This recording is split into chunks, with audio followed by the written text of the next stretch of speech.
Shalom Aleichem à toutes et à tous, j'espère que vous allez bien, que vous portez bien, moi ça va super. Bienvenue dans cette nouvelle vidéo sur la série de rabbins qui ont cru en Yeshua comme Mashiach.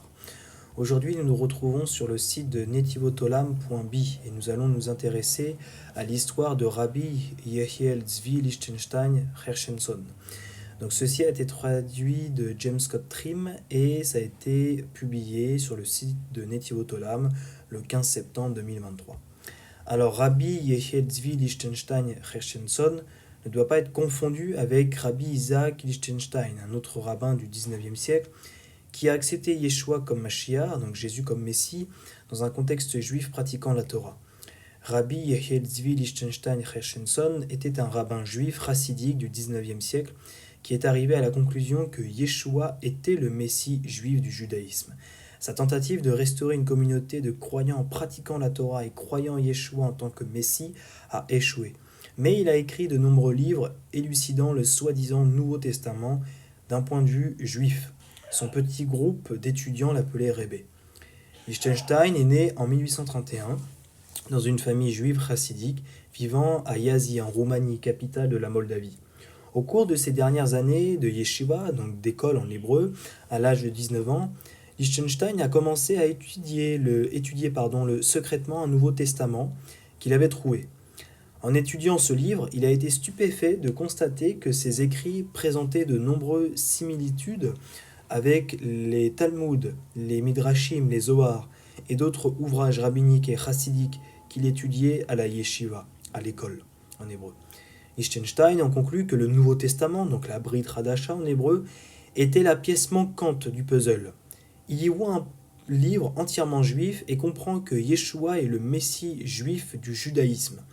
En étudiant soi-disant le Nouveau Testament, Lichtenstein a constaté que le christianisme avait profondément mal compris ses enseignements. Il était clair pour lui que Yeshua et ses premiers disciples avaient tous fait partie d'une secte du judaïsme pratiquant la Torah.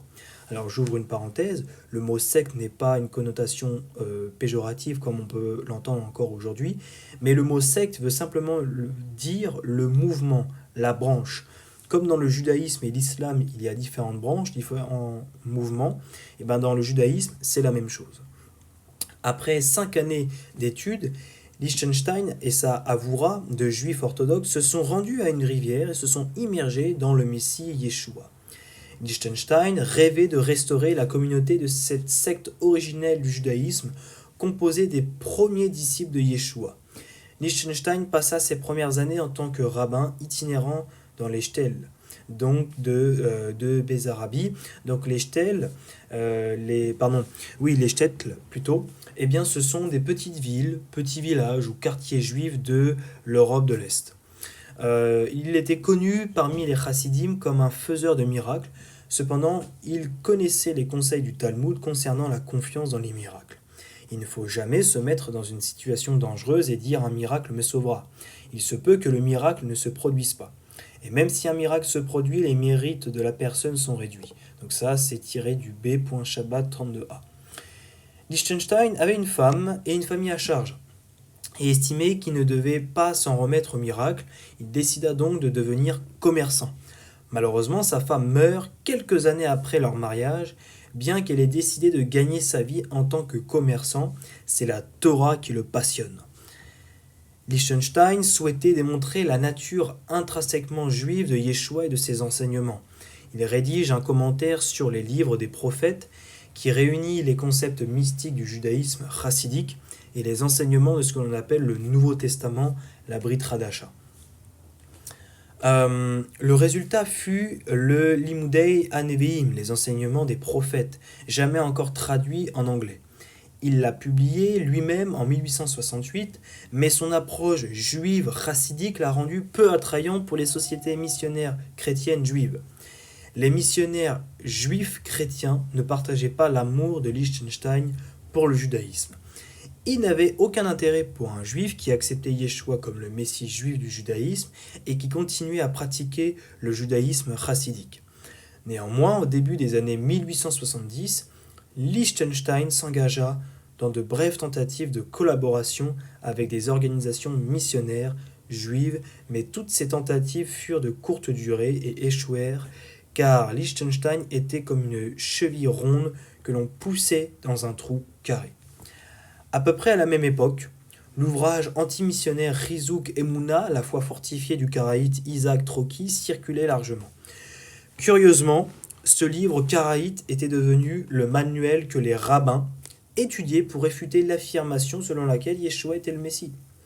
Surpris par la faiblesse des arguments de Troki, Liechtenstein rédigea une réponse intitulée Rizouk Emouna Emet, la vraie foi fortifiée, qu'il publia en 1879. Malheureusement, aucun exemplaire n'a survécu. Liechtenstein a ensuite écrit plusieurs autres livres, dont Shevat Shoshmot, les 7 sagesses, un recueil de dictons tirés du Talmud, Toledot Yeshua, les générations de Yeshua, une biographie de Yeshua qui s'oppose au Toldot Yeshu, une ancienne parodie rabbinique hostile de la vie de Yeshua, et Megal Sod, le rouleau secret, un commentaire expliquant des passages difficiles. Dans les années 1880, Liechtenstein a accepté un poste de professeur à l'Institutum Judaicum de Leipzig, en Allemagne, où il a donné des cours sur le Nouveau Testament, le Talmud, Rashi et les prophètes. Il a également donné un cours en utilisant le livre Rizouk Emouna, la foi fortifiée de Troki, comme manuel répondant aux objections à la messianité de Yeshua. Les Talmidim, étudiants ou disciples de Liechtenstein, l'appelaient le Rebbe, terme utilisé pour désigner le chef d'une école chassidique. Pendant qu'il enseignait à l'Institut, il écrit un commentaire hébreu sur le Nouveau Testament destiné à accompagner la traduction hébraïque du Nouveau Testament de Franz Delitzsch, dans laquelle il explique de nombreux passages du soi-disant Nouveau Testament à la lumière de la littérature rabbinique. Ce commentaire n'a jamais été traduit en anglais à ce jour. Il décède le 12 février 1912. Merci à tous de m'avoir écouté. Shalom et à bientôt.